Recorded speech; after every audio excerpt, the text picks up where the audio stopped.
Graças a paz, amada igreja. Vamos abrir a palavra de Deus no Evangelho de João, capítulo 1, versículo 43 ao 51.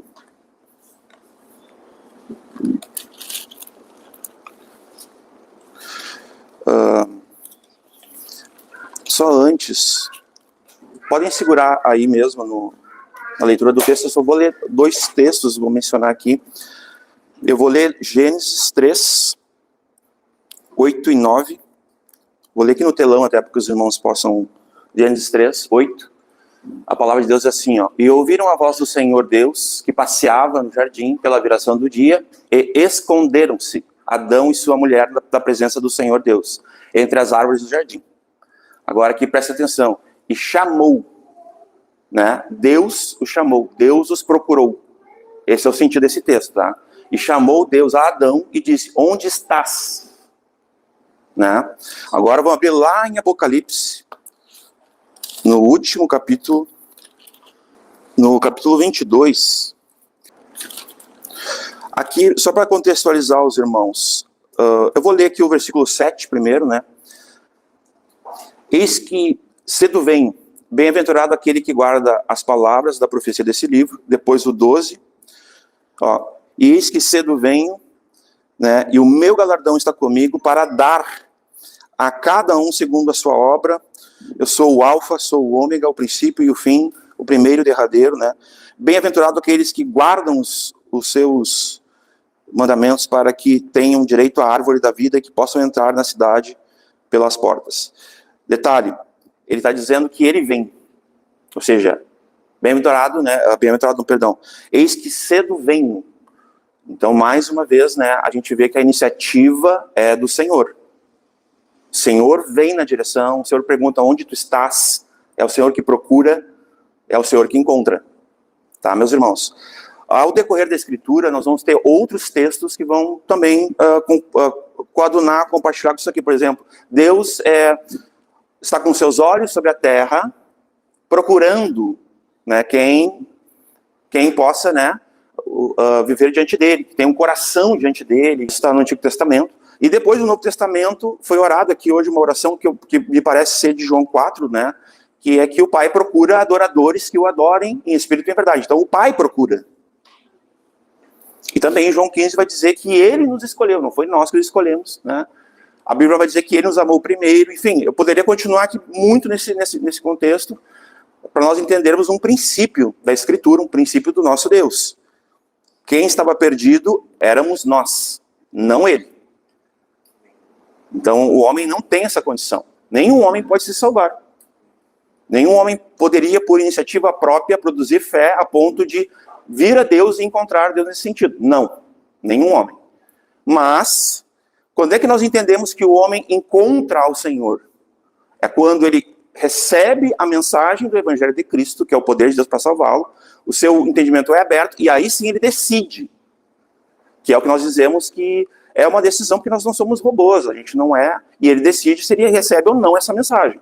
É a única maneira que a gente pode entender que o homem recebe, aceita Cristo, ou encontra Cristo, seria nesse sentido secundário. Nunca no sentido inicial, nunca, jamais. Tá? Não pelas Escrituras. Então é obra do Espírito Santo, é o Espírito Santo que conduz a todos nós pela fé, por ouvirmos a Escritura, ao arrependimento, a decisão, muitas vezes também. Às vezes, eu já contei a história aqui, que às vezes a pessoa fica num impasse, eu não consigo me arrepender. Não tem problema, o Senhor te concede arrependimento. É obra do Espírito Santo. Não é uma obra regeneradora. Esse eu não vou me aprofundar aqui, mas só para trazer para nós, isso está no texto de hoje, nós vamos ver no texto essas questões de quem achou quem, né? Eu estou trabalhando isso até em relação ao próprio texto, né? Vou seguir trabalhando, para que nós tenhamos uma clareza como o nosso Deus nos ama. O quanto ele se importa conosco, né, ao ponto de mandar o seu filho, né, e desde o princípio, vir no nosso encontro e fazer de tudo, irmãos, inclusive dar a própria vida. Derramar o seu sangue pelos nossos pecados, para que nós pudéssemos, nós perdidos, sermos salvos, sermos encontrados, né, por ele, né? Então queria só trazer essa reflexão rapidamente aqui. Do início ao fim da Escritura, é possível enxergar que quem toma iniciativa, que quem procura, que quem encontra de fato é o Senhor. Tá? E depois no Senhor nós vamos ter esses dobramentos. Por exemplo, quem busca encontra, quem bate vai se abrir, quem pede recebe, mas é no sentido que nós já estamos em Cristo, nós já estamos na fé, nós já estamos ali, digamos assim, conhecendo e prosseguindo em conhecer o Senhor. Aí nós temos que ter essas decisões que nos impulsionam mais do Senhor. Isso parte de nós, isso daí já é responsabilidade humana. Até aqui eu falei da soberania de Deus, agora essa parte da responsabilidade humana também é uma questão de decisão nossa, é uma questão de procurar. Aí sim, mas é secundário, nunca assim é inicial, nunca primário, né? Não sei se está correto, mas é tipo isso, tá? Vamos lá. Evangelho de João, capítulo 1, do 43 ao 51. Vamos concluir o capítulo 1, né? Daria para falar muito ainda sobre esse capítulo, mas o Senhor nos permitiu falar o que nós falamos até aqui. 43 diz assim a palavra de Deus. No dia seguinte, eu vou dar umas ênfases no texto, já vou avisando aqui, ó, vamos lá.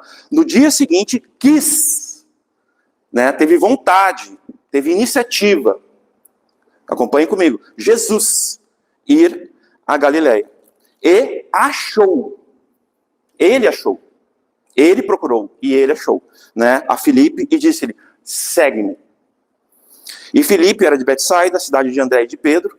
Filipe achou, né, no mesmo sentido, ele já está seguindo Jesus, achou a Natanael e disse-lhe, havemos achado, né, já em Cristo, né, secundário, aquele que Moisés escreveu na lei, né, e os profetas, né, Jesus de Nazaré, filho de José.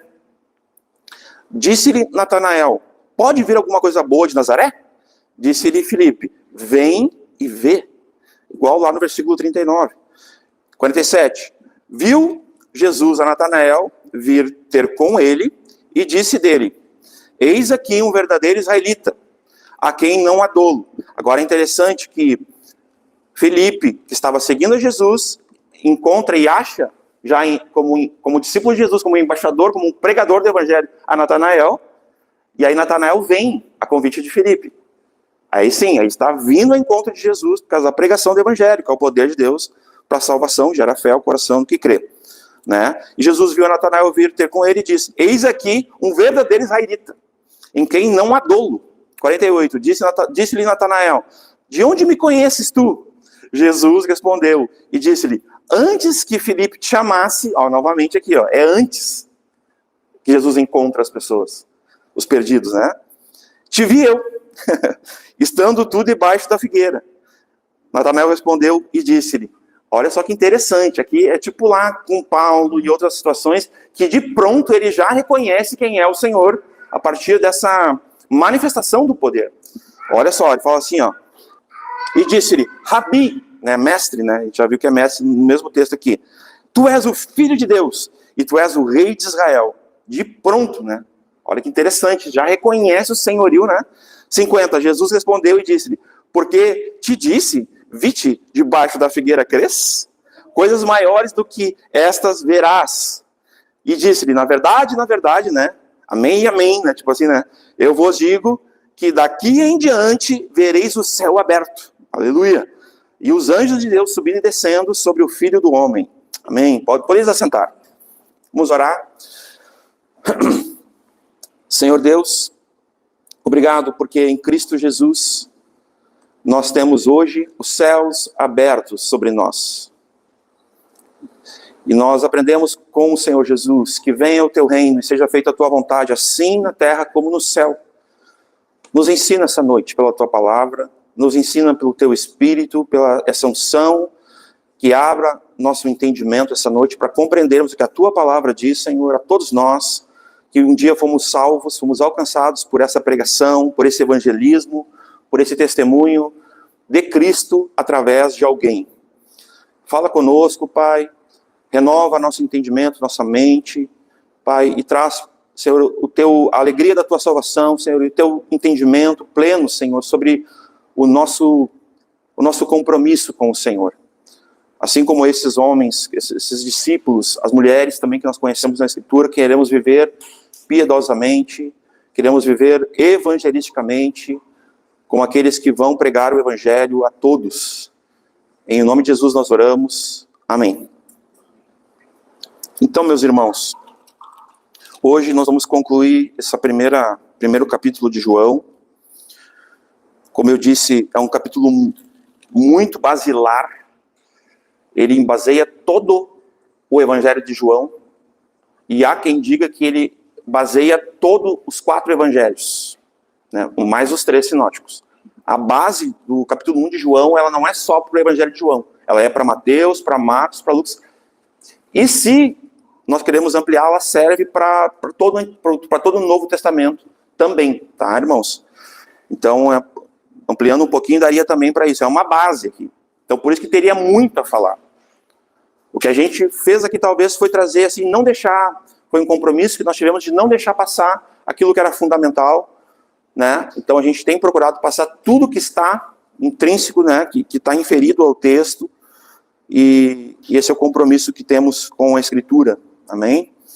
Para falar dessa porção, dessa perícope aqui, eu preciso rapidamente lembrar aos irmãos, né, que antes, João Batista, ele persistindo, ele comunica, ele fala sobre o Cordeiro de Deus, se referindo a Jesus, né, o Senhor, a Cristo, e ali André, ele tem o seu entendimento aberto, ele diz assim, então esse é aquele, esse é o Senhor, esse é o Messias, então eu vou segui-lo. Então dali ele tem uma transposição, uma transmissão, digamos assim, de um discipulado, onde não que João Batista não tenha feito discípulos a Jesus, nós cremos que sim, ele fez discípulos a Jesus, ele pregou o Evangelho, preparou o caminho do Senhor, né?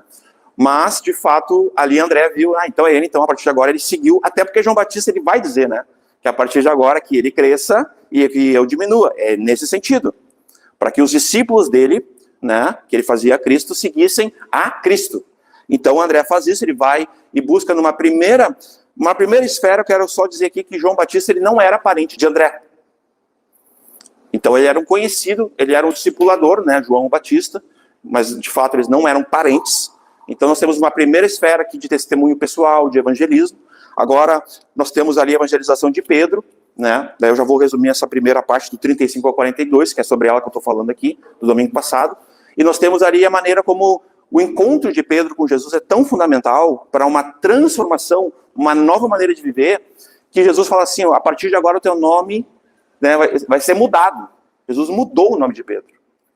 Igual que quando Jesus mudou, Deus mudou, nas Escrituras, pelo menos uns 10 nomes fundamentais, Deus mudou através do nome e a vida de alguns homens e mulheres na Escritura, tá, irmãos? Eu vou citar 3 aqui rapidamente. Primeiro eu vou citar Abraão, né? Todos conhecem aqui que Deus mudou o nome de Abraão para que Abraão deixasse de ser pai de família, assim, pai ali da tribo dele, para ser o pai das nações.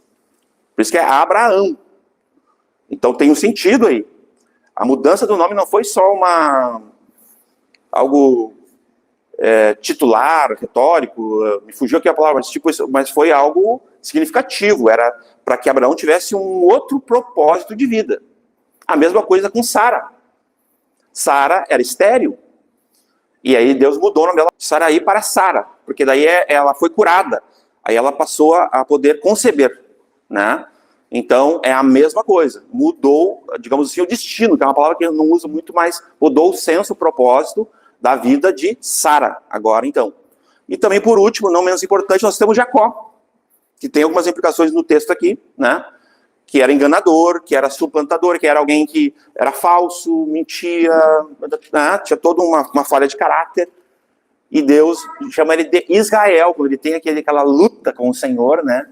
E aí, hoje nós vamos falar sobre sinceridade. Jacó foi sincero ou não naquela noite que ele sonhou, que ele lutou com o anjo, ali com o Senhor, talvez, né, numa teofania? Foi. Então, o Senhor, ele sabe quando nós somos verdadeiros, quando nós somos sinceros, quando nós não mentimos. Porque o Senhor é onisciente, nós vamos ver no texto hoje. Né? Ele é onipotente, né? Ele é onisciente, é onipresente. Então, ele sabe, nós não conseguimos enganar o Senhor. Então, ele muda o nome dele para Israel. Que significa o quê? Né? Agora, um príncipe de Deus, né? Alguém que vai estabelecer, vai dar continuidade, né? Aquela aliança que é muito tremenda, né? Porque daí é o Deus de Abraão, Isaac e Jacó. que se contempla agora em Israel, que é o que a gente vai conhecer.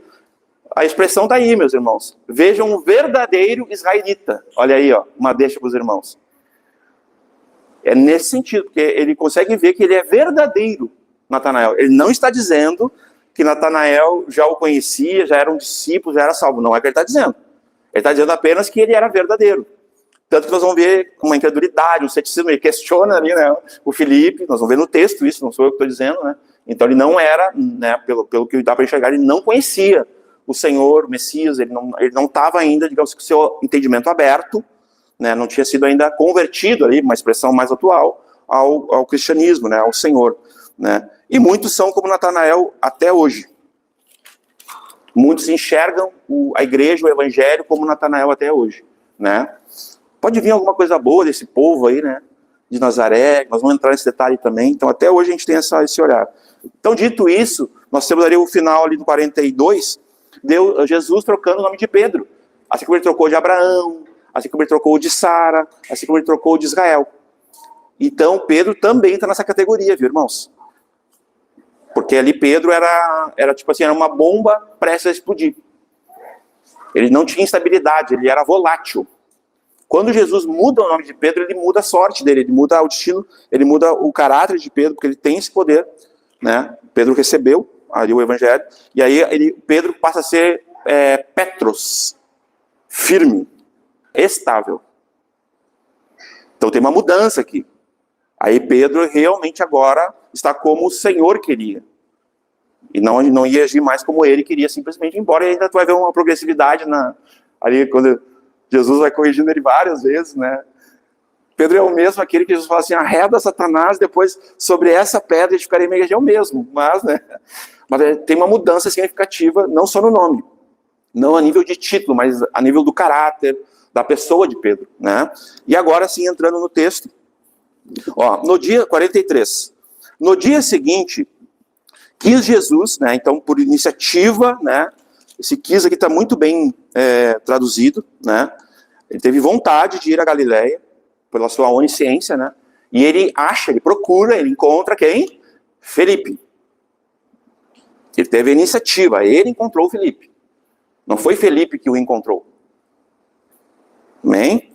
E disse-lhe, segue-me. Irmãos, pensa numa palavrinha que a gente poderia ficar aqui falando a noite toda.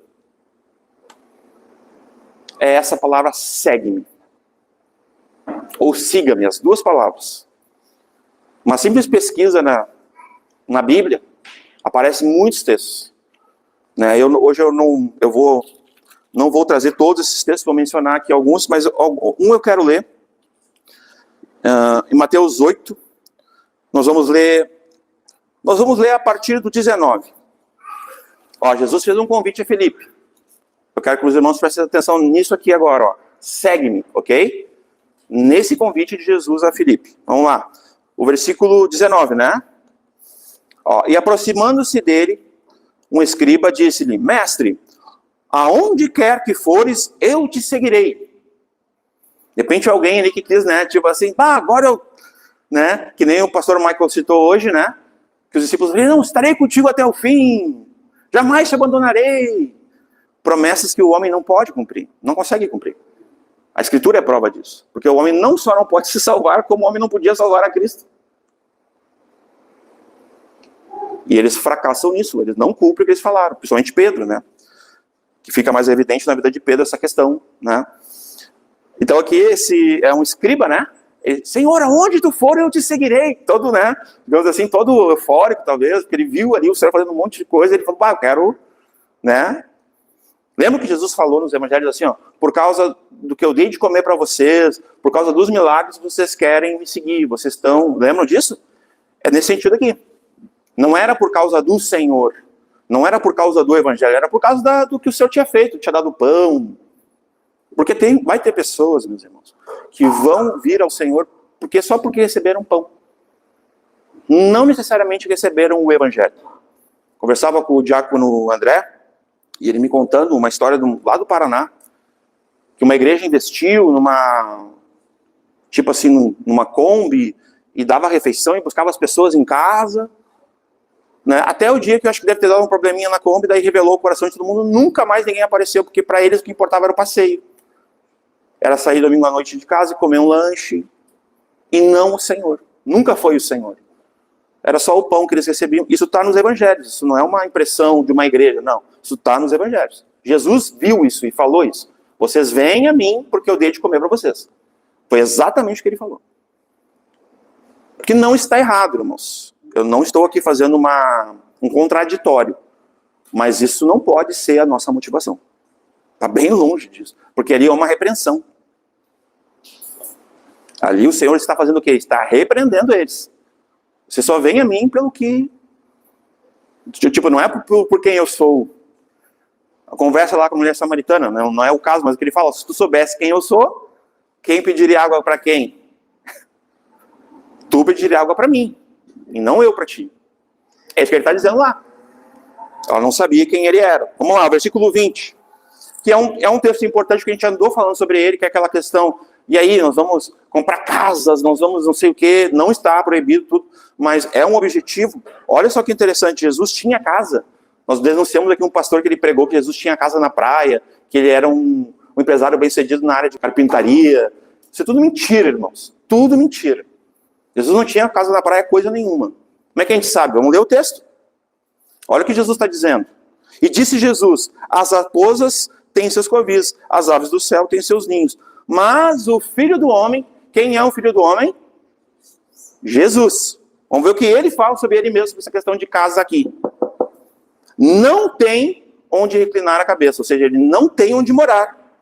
Agora, ele residiu como? A gente trouxe as opções. Ou alugando, ou morando com Pedro, ou morando com André, ou morando lá com várias irmãs hospedaram, sustentaram. Quem mais sustentou o ministério do Senhor Jesus, meus irmãos, foram as mulheres. Do início ao fim. As maiores investidoras do ministério de Jesus, com certeza, foram as irmãs ali, as mulheres, tá? Glória a Deus pela vida das irmãs, né? Na Bíblia, aqui também, entendeu? Para te ver a importância das irmãs. Então, no ministério de Jesus foram importantíssimas mulheres. Em hospedagem, várias questões que às vezes a gente nem tem tanta noção, mas dá para... Uma vez eu tinha um livro, se eu lembrar o nome, depois eu vou indicar para minha esposa, ela talvez compartilhar, que vale a pena para entender o papel das mulheres no ministério de Jesus. É incrível como a gente, às vezes, não conhece, né, certos papéis na igreja, como de fato, lógico, nós aqui cremos que a mulher não tem autoridade sobre a igreja, para ensinar, não pode ser pastora, né, exercer autoridade, né, a não ser na sua casa, com seus filhos, né, a partir do seu marido, né. 21, né. E outro dos seus discípulos disse, Senhor, permita-me que primeiro vá, né, sepultar meu pai. E Jesus, porém, disse, segue-me e deixa que os mortos sepultem seus mortos. Outro texto polêmico, às vezes, mal interpretado. Jesus não está dizendo para abandonar a família, ele não está dizendo assim necessariamente para te ignorar um enterro lá de algum parente teu, não é isso que ele está dizendo. Mas ele está trazendo aqui um senso de prioridade, sim ou não? Sim, ele está. Então não há concorrência. Jesus, ele é o Senhor. E ele vai dar um exemplo sobre Mamon, lá sobre o dinheiro, lembram? Já falei várias vezes. É o único que Jesus vai chamar de Senhor, é o dinheiro. Infelizmente é isso que está escrito. O dinheiro é bom. Ele é uma bênção na mão, sendo bem administrado, sendo abençoado, ele é bom. Não é ruim. Mas o amor ao dinheiro é a raiz de todos os males. Corrompe esse homem que já é corrompido, tem um coração desesperadamente corrupto, mal, e esse homem se afasta de Deus com todas as raízes de males possíveis. Aquela história, aquilo que a Bíblia diz, né? O abismo que chama outro abismo, a malignidade do pecado é tudo verdade, entendeu? A avareza, né, é o pecado mais que concorre ali com a ambição, com a ganância, sim, mas a avareza é o que Deus odeia. É um pecado que Deus odeia. Olha só que terrível isso, né?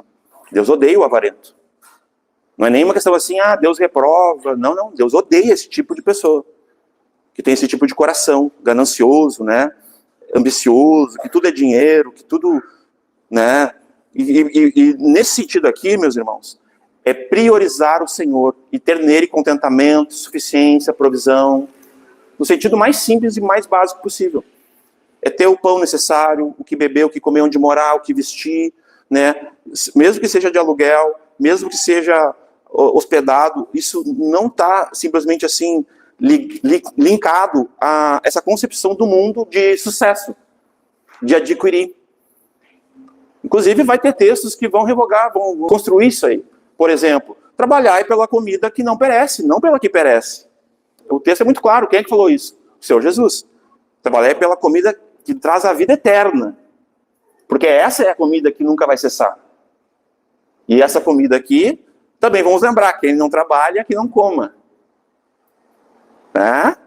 Quem estiver se aproveitando das viúvas lá, das mulheres, né, solteiras, né, os lobos que apareceram ali, falou, ó, esses caras aí que não trabalham, que estão se aproveitando aí, ó, morando de favor, tudo aí, que não comem, então, se não trabalham, são vagabundos, vou falar aqui. Falei, não comam. Porque não são trabalhadores, e digno do seu salário é o trabalhador. Né, que tem que ter contentamento e suficiência em Cristo. Então, esse seguir aqui, meus irmãos, ele é importante. Esse segue-me, né? Aí, ó, Lucas 9, vamos ler rapidamente. Ainda nesse segue-me, sobre o que nós estamos falando aqui, sobre seguir a Jesus, sobre atender a esse chamado, como Filipe, né? Segue-me. É importante tu te imaginar nesse momento, ouvindo do Senhor Jesus isso. A essa altura da tua vida, vivendo agora, que tu está vivendo, ponto. Jesus passasse por ti agora, fala assim, ó, segue-me. Tu largaria tudo para seguir Jesus? Lucas 9, 23. Olha o contexto aqui, está pregando ali, né, mais uma vez para uma... Ele está conversando com os discípulos, ele pergunta lá no início, né, no 18, né, quem diz a multidão que eu sou, né?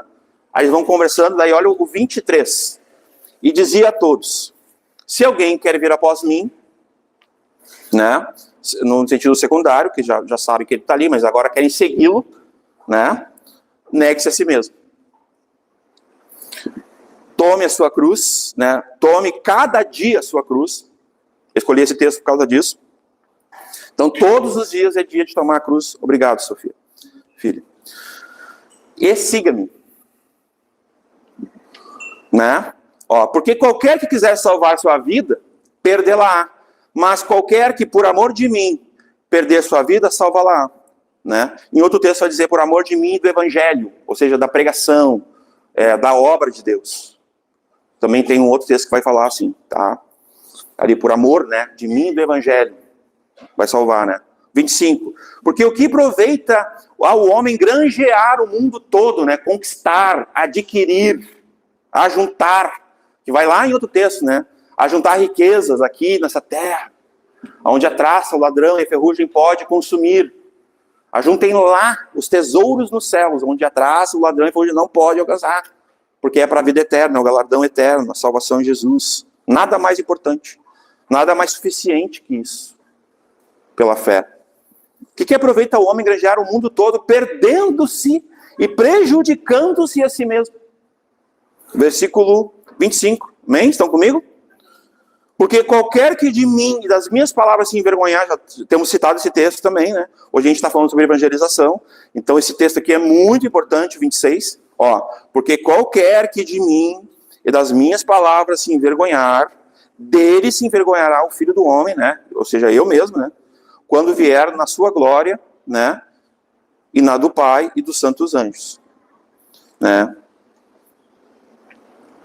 Então, olha a importância de nós adquirirmos fé, obedecermos a palavra e pregarmos o evangelho, porque isso é uma ordenança, isso é um imperativo, né? Pregar o evangelho, né? Quer ver uma coisa? Ó, Marcos 16, 15. E disse-lhe, ide por todo o mundo, pregai o evangelho a toda criatura. Quem crer e for batizado será salvo, mas quem não crer será condenado. São palavras de quem isso aqui? Do Senhor Jesus. Então uma comissão aqui, uma ordenança, ó, vão, preguem. Ele não está dizendo assim, quando vocês deixarem de ser tímidos, quando vocês criarem coragem, quando vocês... Não é isso que ele está dizendo. Não tem uma opção aqui nesse texto. Está dizendo, vão e preguem. Falem. Como crerão? Não é que diz em Romanos 10? Se não há quem pregue. Como ouvirão, se não há quem envie? A palavra é completa, meus irmãos, não tem como fugir disso aqui. Mateus 28, texto muito importante para isso. Outro imperativo, outra ordenança, sem, digamos assim, sem opção. Sem opção, não há uma opção. Vamos lá. E chegando-se Jesus, né, falou-lhes dizendo, é-me dado todo o poder, que aqui pode dizer assim, ó, toda a autoridade, amém? Nos céus e na terra, né? No céu e na terra. Portanto, ó, imperativo, ó, ide, vão, fazei discípulos de todas as nações, batizando-os em nome do Pai, do Filho e do Espírito Santo, e ensinando-os a guardar todas as coisas que eu vos tenho mandado. Outra tradução, ordenado, tão correta quanto, tá? E eis que eu estou convosco. A garantia aqui, ó, todos os dias, até a consumação do mundo. Amém. Diz aqui no texto. Então é um imperativo. Por isso, é isso que aconteceu ali na vida de Filipe. De pronto. Filipe ouviu e seguiu ou não? Sim. Vou citar aqui, Mateus 10. Como várias vezes nós já citamos aqui no culto. Aquele que ama seu pai, sua mãe, sua esposa, seus filhos mais do que a mim, não é digno de mim. E não pode ser meu discípulo. Lucas 14, 33. Aquele que não renuncia tudo quanto tem. Tudo, no grego é tudo. Não pode ser meu discípulo. O que significa esses dois textos que eu citei? Não pode seguir-me. O que é um discípulo senão um seguidor? É alguém que segue. Meus irmãos, o mundo está aí, ó, nas mídias, na televisão, no rádio, em todos os lugares, nas empresas privadas, tudo, o governo. Eles têm vergonha de trazer seus posicionamentos, o que eles pensam, as ideologias, todo esse besterol aí. Vou fazer uma pergunta para ti. E tu tem vergonha de pregar o evangelho? Não precisa responder para mim. Tu tem vergonha de te posicionar? Tu tem vergonha de falar do amor de Deus? Ou tu tem te calado diante da perdição das pessoas que estão indo para o inferno? Do erro? Tu tem tido a coragem de chegar diante de alguém assim, ó, para, tu está indo para o inferno. Tu está perdido. Precisa ser salvo. Ou simplesmente tu é conivente, tu até elogia as pessoas que estão indo para o inferno, né? Estão ganhando dinheiro, né? A pessoa tri bem sucedida. É incrível assim, o fulano de tal ganha muito dinheiro. Parece que a pessoa assim é um salvo, né? Porque no contraponto, parece que a gente não pensa a mesma coisa do irmão que é salvo, que é discípulo de Jesus, que é comprometido, que é cheio do Espírito Santo, que é cheio da Escritura, que serve a Deus incansavelmente. Parece que são 2 pesos, 2 medidas, sabe? O cara lá que ganha dinheiro, que trabalha um monte, esse aí é digno de nota. Agora o irmãozinho ali, né, que ninguém nem tá vendo. E não é reconhecimento, não, nem vamos entrar nessa daí. É caráter. É aquele que faz aquilo que foi ordenado. Porque o primeiro e a única evidência da fé, meus irmãos, é obediência. Quer saber se alguém tem fé? É quando a pessoa lê um texto desses aqui, ó, e ela obedece. Ou tem outro tipo de fé? Alguém pode me corrigir aí. Pode levantar a mão e corrigir publicamente. Existe um outro tipo de fé que não seja a obediência, primeiramente? Obediência ao Senhor diante da Escritura. Então esse siga-me, ele é muito mais, eu não vou conseguir trazer, eu podia ficar a noite toda falando do siga-me, meus irmãos. O que significa esse siga-me aqui? Ou será que é só um siga-me ali que, né? Passou Jesus para o Filipe e falou, siga-me. Simples assim. Será que é só isso mesmo? Tem aquele texto ali que falou, né? Deixa que os mortos, que eu tenho que sepultar meu pai e tal. Tem um outro texto que ele é mais completo, ele fala, tenho que cuidar dos afazeres de outras coisas da vida ali. Tem um outro texto que tem mais... Eu vou ser generoso aqui, não quero pegar pesado, não é conosco, mas de forma geral. Eu sempre prego para todos, eu não fico pregando especificamente assim para alguém, para deixar claro. Mas tem um outro texto que tem mais desculpas.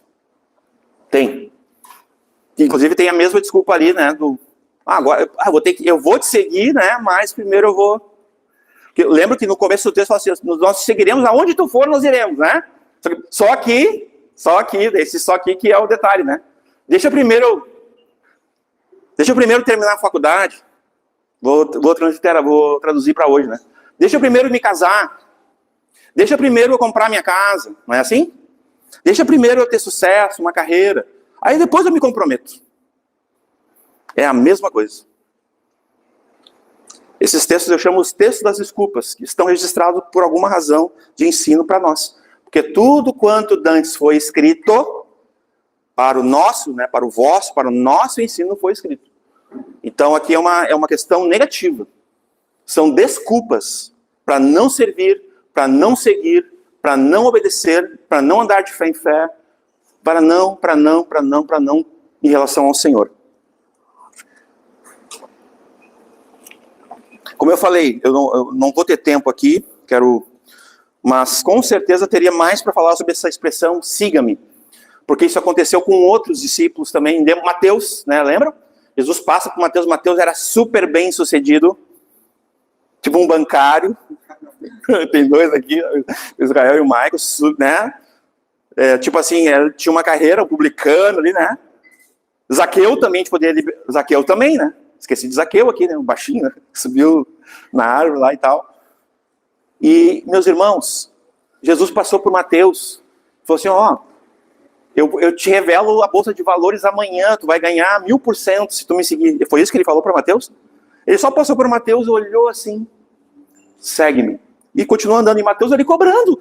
Devia ter, digamos assim, uma mesa cheia de moedas, assim, de ouro. Eu fico imaginando aqui, cobrando impostos. E Mateus largou tudo para seguir o Senhor. Meus irmãos, irmãos, vocês entendem esse chamado? Por acaso não é o mesmo chamado que todos nós aqui recebemos? Ou é diferente? Não é. É o mesmo. É o mesmo chamado que Jesus fez que o Senhor fez para Levi e para Mateus, que ele fez aqui para Filipe, é o mesmo. Segue-me. 44. E Filipe era de Betsaida. Ele seguiu, tá, irmãos? Só para cidade de André e de Pedro, né? Só para não perder o gancho ali, eu falei, então, lá João Batista falou para André, então era para um conhecido, né? Para alguém do meio de amizade e tal. Agora, depois a gente tem André que fala para a família. Eu estou falando aqui da evangelização, do testemunho pessoal que todos nós temos. André fala para Pedro, que é seu irmão, aí a família. Amém? E agora nós temos Filipe, que a possibilidade aqui, e no 45, é que ele conhecesse a Natanael, mas também que ele não conhecesse, as duas coisas. E eu vou trabalhar na perspectiva, deixar claro aqui, que ele não conhecia Natanael. Tá? E vou explicar o porquê. Porque eu estou trabalhando em esferas. A primeira esfera é de conhecidos, amigos. A segunda esfera é de família. Testemunho pessoal e evangelização. Agora a terceira esfera do próximo, dos estranhos. Então é essa esfera que eu vou trabalhar hoje. Filipe achou Natanael. Então, igual Jesus achou ele está seguindo a Jesus, amém? Vocês entendem? Então ele está seguindo a Jesus. E aí ele fala, ó. Filipe achou, encontrou, assim, igual representando a Jesus, como embaixador aqui de Cristo, amém? Achou Natanael e disse-lhe, havemos achado aquele de quem Moisés escreveu na lei, e os profetas, né? Jesus de Nazaré, filho de José. Entendam aqui, irmãos, em outras traduções, aqui, ó, quando Moisés escreveu na lei, e também os profetas escreveram. Entendeu? Eu entendo que é nesse sentido aqui. Que não foi só os escritos de Moisés, tá? Né? Os profetas também escreveram, amém? Os profetas escreveram ou não sobre o Messias, amém? Então, por isso que eu entendo que aqui poderia estar escrito que escreveram Moisés e os profetas. Moisés na lei e os profetas nos livros dos profetas, tá? Escreveram sobre quem? Sobre Jesus de Nazaré, filho de José. Até rima, né? Que legal. E é um detalhe aqui, porque aqui nós vemos Jesus 100% homem.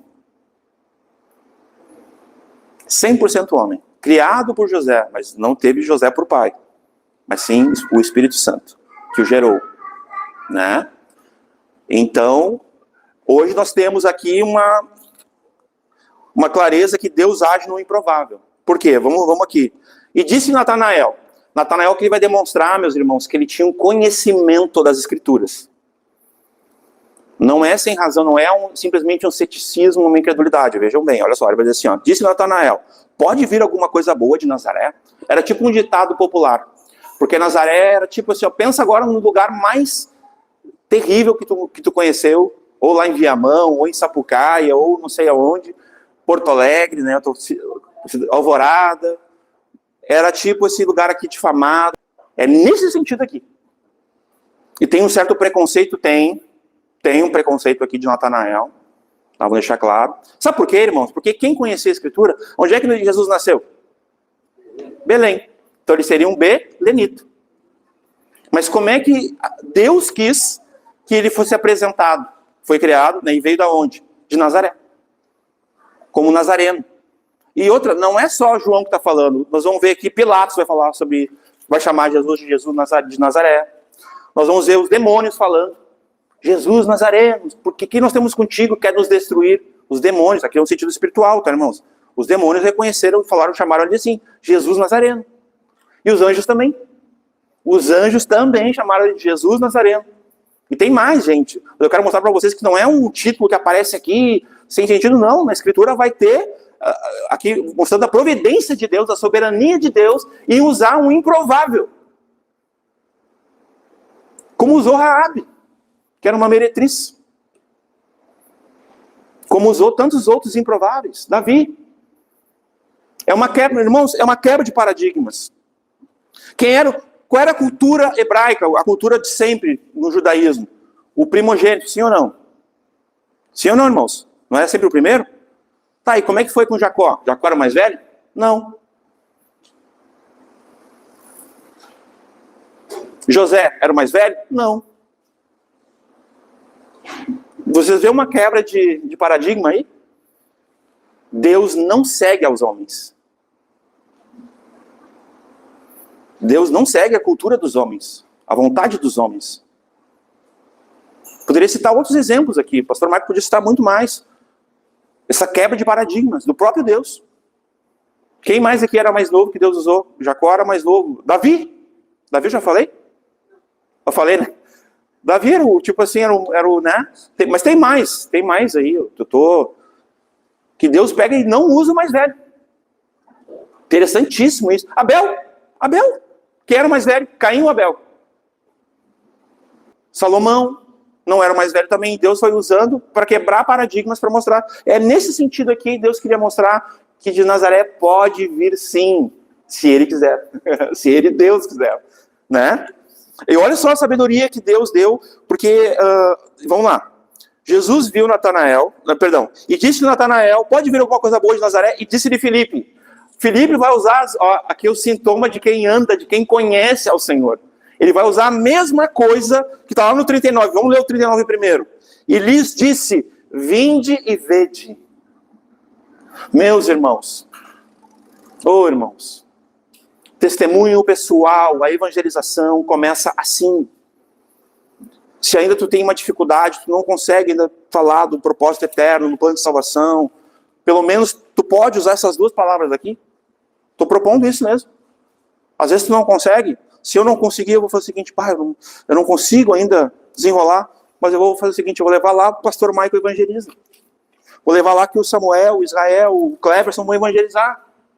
Vou levar para os irmãos mais velhos que eu estou evangelizando ou não? Estou. Foi o que Filipe fez.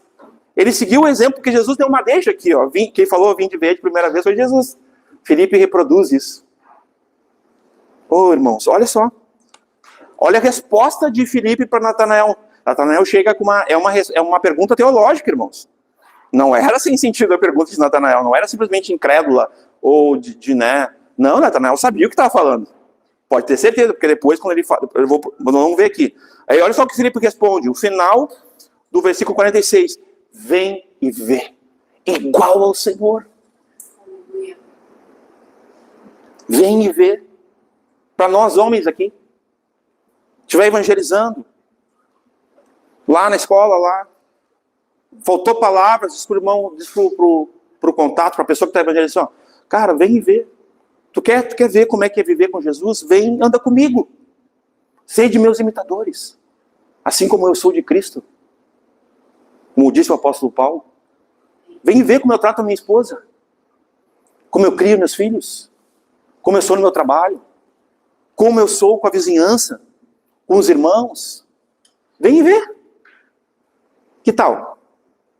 Não precisa te preocupar, mas eu não sei ainda pregar. Não te preocupa com isso. Vou levar lá, o Israel vai pregar para mim. Eu chego lá, né? Convida a pessoa a vir, eu apresento ao Israel. Isso que eu te falei. Ó, esse irmão aqui pode me ajudar, assim, eu ainda estou aprendendo. Nós te apresentar Jesus. Que lembram aqui, ó? Olha o versículo 42. Aqui nós estamos falando de André. André levou-o a Jesus. Levou a Pedro. André não sabia que Pedro se tornaria quem ele se tornou. Um vaso tão precioso, que tantas vezes foi despejado e cheio, despejado e cheio, despejado e cheio. Foi usado, esmagado, morto. Pedro. E glória a Jesus. Porque quem ensinou Pedro foi Jesus. Pedro era um discípulo de Jesus. Mas André levou Pedro. Ele levou Pedro. Vocês entendem isso? Quem consegue lembrar aqui quem te levou para Cristo? Eu me lembro.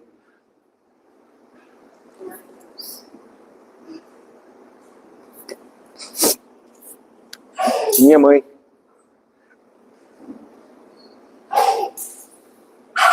Mãe de 7 filhos. Sozinha, sem nada. Ela trabalhava em 3 empregos. Mulher antiga, com todo respeito às mulheres mais novas. Não tinha tempo ruim. Não tinha problema com nada, de comida, de doença, de nada. Nunca estava doente, nunca. Criou 7 filhos. E ela nos levou a Jesus. A coisa mais importante que a minha mãe fez não foi trabalhar em 3 empregos. Não foi ganhar dinheiro para sustentar a casa dos filhos pequenos. Foi nos levar para Jesus. Alguém leva outro alguém a Jesus. Isso nunca vai mudar, meus irmãos. Tu te lembra quem te levou para Jesus? Ou tu já te esqueceu? É uma noite para nós lembrarmos. Quem me levou para Jesus? Quem pregou o evangelho para mim? Quem me apresentou Jesus? Quem chegou e falou assim, vem e vê. Eu lembro a minha mãe dizendo para meus irmãos já tudo nas drogas, na prostituição, os mais velhos, né? E toda a minha casa foi salva, toda a minha família. E eu sou improvável, irmãos. Pela minha vida eu nem poderia estar falando aqui diante de vocês. Eu sei quem eu sou, quem eu fui. Mas pode vir alguma coisa boa de Nazaré? Com o nosso Deus pode. Jesus viu Natanael 47 vir e ter com ele e disse dele. Jesus, agora olha só, Jesus fazendo um elogio.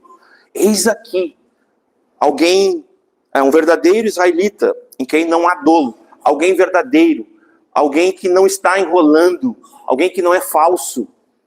Alguém que não está enganando. Que não é Jacó. Lembra que Deus mudou o nome de Jacó para Israel? O que significava Jacó na escritura? Enganador, suplantador. Então não é Jacó, é Israel. É alguém transformado. É alguém que é sincero. A sinceridade pela sinceridade não salva ninguém, tá, irmãos? Alguém pode sinceramente ir para o inferno, tá? Só para deixar claro aqui. Mas Deus gosta dos sinceros. Ah, Deus gosta. Deus gosta de uma boa briga. No bom sentido. Se tiver que brigar, briguem com Deus. Mas aguentem, porque Deus não perde.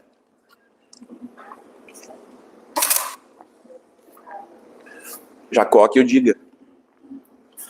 Ele deu um gostinho ali na coxa do... Não que Jacó, a questão de perder ou ganhar não é o ponto aqui. A questão é que Deus ele prefere que tu diga, meus irmãos, fala, tá difícil, não consigo. derrama o coração, pede perdão. É isso que Deus espera de nós. Porque a gente não consegue, meus irmãos, a gente não consegue esconder nada de Deus. O final do capítulo 2, deixa eu ler rapidamente aqui, ó, versículo 24. Mas o mesmo Jesus não confiava neles, aqui é os homens, tá? Porque a todos conhecia e não necessitava de alguém testificasse do homem, porque ele bem sabia o que havia no homem. Aqui Jesus, ele é onisciente. Ninguém esconde nada de Jesus. Lá em 1 João diz que aquele que diz que não tem pecado, engana a si mesmo, engana o seu próximo e tenta enganar a Deus. Está lá em 1 João. Então não se enganem. E não enganem a ninguém, muito menos a Deus, porque vocês não vão conseguir. Eu já tentei. Me dei bem mal. Bem mal mesmo. Não vale a pena. O que a gente planta, a gente colhe. Olha que interessante. E disse-lhe Natanael, de onde me conheces tu? Aqui ele estava se deparando com a onisciência, um atributo de Deus. Onisciência, tudo sabe, todas as coisas. E respondeu Jesus e disse, antes... De novo aqui, ó. Então, vou fazer uma pergunta. Quem é que achou Natanael primeiro? Vocês estão vendo? Ó, antes que Filipe te chamasse, ou te achasse, perdão, chamasse, vou ficar no texto. Te vi eu. Outro atributo de Deus, vamos ver quem sabe aqui. O texto é literal. Onipresença. É... Por que onipresença? Tá, mas Jesus estava lá, presente. Se nós pegarmos e classificarmos Jesus numa categoria humana, somente como homem, a Bíblia não diz que Jesus estava lá como homem. Ele não estava. Mas eu vou fazer uma pergunta diferente então. Jesus, ele compõe ou não a Trindade? Eu e o Pai somos um. Não falou isso várias vezes? O Pai testifica de mim, eu testifico do Pai, a glória do Pai é minha, a minha glória é do Pai. Quem é que revelou o Pai, Deus a nós? Foi Jesus. E quem é que revelou o Filho a nós? Foi o Pai. Vocês estão entendendo? E o Espírito agindo. Então, nesse aspecto, eu creio, eu falei com o pastor Michael sobre isso, aqui nós temos a onipresença de Jesus. Como Deus. Porque, vamos ler comigo, só para ficar claro, não são palavras minhas. Olha o que diz aqui, ó. Antes que Filipe te chamasse, te vi eu. Ele não diz assim, ó, li tua mente, ou senti o teu pensamento. Foi isso que ele falou? Não, ele falou que ele viu. Se ele falou que ele viu. É literal. Estando tu, ele vai descrever o que ele viu. Aqui é a prova para mim que, né, da onipresença. Estando tu debaixo da figueira, eu vi ele. Eu te vi. Deus está te vendo. Deus nos vê. Debaixo da figueira que for. Ele nos vê. Adão, onde tu andas? Onde estás, Adão? Ah, Adãozinho, velho. Te vi eu, estando tu debaixo da figueira. E Natanael respondeu e disse, Rabi, mestre, tu és o Filho de Deus. Tu és o Rei de Israel. Meus irmãos. De pronto, ele já... ficha, né? Os mais novos não... Caiu a ficha por causa do orelhão lá, né? Caiu a ficha e ele já... Mestre, né? Tipo, Senhor, né? Rei de Israel, né? Rei dos judeus.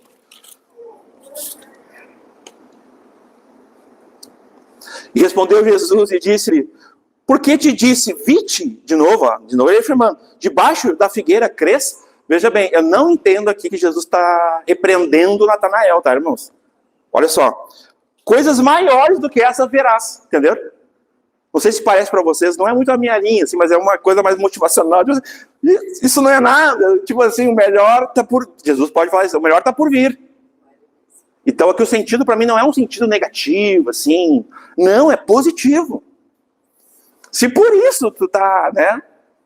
Então, espera que tu vai ver coisas maiores. Aleluia? Glória a Deus, irmãos.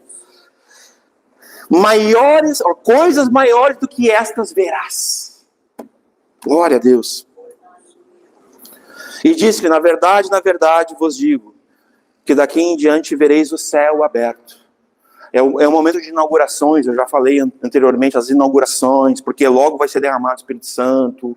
Aqui já tinha sido, Jesus já tinha sido ungido, não que, né, mas tem uma marca, eu entendo assim, ele recebeu no batismo ali, né, aquela testificação, aonde foi apresentado, né, foi revelado, foi manifesto a todos.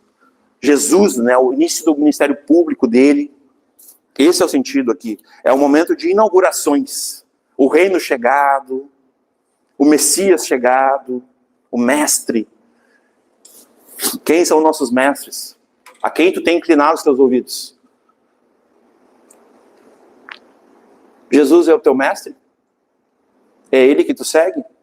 É somente a ele que tu inclina os teus ouvidos ou tu tem inclinado os ouvidos a outras pessoas? Outras vozes, outros métodos aí, psicologia, filosofia, outros conhecimentos, outros autores? Cuidado. Cuidado. E olha só essa promessa aqui de Jesus que se cumpre, né? Céus abertos. Jesus é a conexão entre os céus e a terra, meus irmãos, a única conexão. O único mediador lá em Gênesis, na escada que é vista, Jesus é aquela escada. Eu sou o caminho, a verdade e a vida. Ninguém vem ao Pai a não ser por mim. O único mediador entre Deus e os homens é Jesus. Quem é este? Essa pergunta bate muito, eu estava escutando um louvor. Quem é este? Nesse capítulo. O verbo de Deus, a palavra, o Logos eterno, o próprio Deus, Criador, representa na criação a Trindade, a luz, a vida.